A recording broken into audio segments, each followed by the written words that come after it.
Okay, I come now to this last section of this lecture on 300, which is called selflessness. And in Miller's view, the current culture has lost a great deal in terms of manners. And a lot of Miller's complaints about the way people behave is that basically we don't suck it up enough and we complain too much. And this is why he likes these laconic heroes. And he tells this famous story about an old man, an old Greek man who enters the amphitheater. And these amphitheaters are, you've probably seen them. They're big bowls in the ground, basically, and they have these stepwise seats set in a semicircle. The stage is down at the front. It really makes a lot of sense because the actors, if they learn to project, can bounce the sound off the stone walls. So it's good for, it's an auditorium that you're there to hear. It's a natural amphitheater, so it amplifies your voice.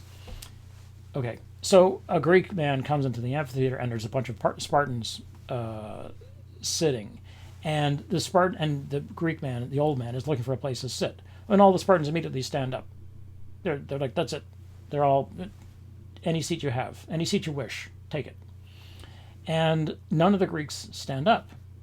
And this is the story that is told on 35 to 36 is a famous story, where as I think it's Leonidas says, every Greek knows, but only the Spartans choose to do it. So everybody knows how to behave, but only a few do behave this way.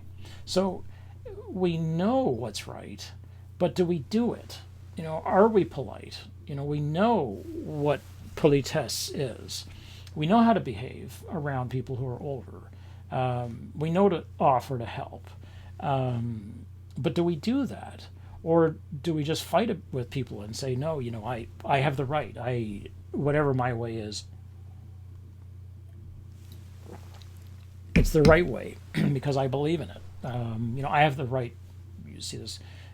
I haven't seen this in Canada, but I have the right not to wear a mask. I blah. The rest. So basically, are we behaving the way we should, or do we need a lesson in manners? And as far as Miller is concerned, we need a lesson in manners. Okay, it doesn't hurt to remind people to be kind. You don't have to go to war over it. But that's so on page 31, and I showed you this image the last day, where they're training and one Spartan is standing on another Spartan's back. Are you liking this, Spartan? I'm loving it, sir. Is there anything you'd rather be doing right now, Spartan? Nothing, sir. Page 31, and this is sort of the typical. I'd rather be sailing. I'd rather be. That's sort of. I haven't seen those bumper stickers in a while, but for a while, you'd see. I'd rather be whatever on the back of somebody's car. Like, you'd be rather doing anything than going to work. Is the point. So we can recognize the same kind of brutal training that we see in Full Metal Jacket, but the differences are that the men love it, and that the second thing is that Miller is taking an obvious shot at a nation here which has essentially made a right out of its privileges, so that people are privileged to be able to do X and Y, but then they say, I have a right to that. It's like, well, no, actually you don't. You don't have a right to have more than you need. That's a privilege. You don't have a right to treat people badly, or really ever. But if you can hire them and treat them like shit, then it seems to be that starts to be something you just expect to be able to do. So it was a privilege, now it's become your right. And people will say, no, but that's my right. It's like, actually not. It's protected by the Constitution. It's like, no, it isn't. Constitutional rights are really very vague about this. And for the Canadians with the Bill of Rights, it's like, oh my God. Have you looked at that charter? You could drive a Mack truck through there and try to figure out what is and is not allowed, which is why charter challenges are just going to keep on coming. And that's fine, as that happens. I mean, that's how you build up precedents, basically, for, what does the people believe? What should we be doing? What is it right to do? Okay.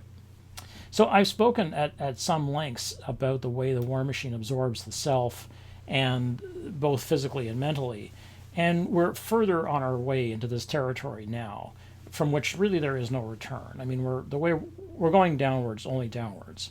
And so before we begin this last sort of slide into the gears of the machine, I thought it would be important to look at a current heroic text, which we should be able to recognize no matter what the forms are. As I said initially, comics, news stories, ads for armed forces, films, video games. It doesn't matter to me. It's all part of the same overall background noise, which is war is good, war is necessary, it's unavoidable, we love it, it makes you stronger, we like it, as long as, of course, we don't have to do it. In recognizing these particular kinds of texts, we need to consider whether war is the best thing we can do, and whether war makes us the best we can be, as be the best you can be, as the recruiting slogan goes, and whether or not this is the economy that we think we want for ourselves, or do we deserve it? I mean, is this it? Is it what we deserve as a war economy? Because that's what we've got. We live in the shadow of an enormous planetary war economy, or the one thing the planet spends money on is war, and boy, do we spend.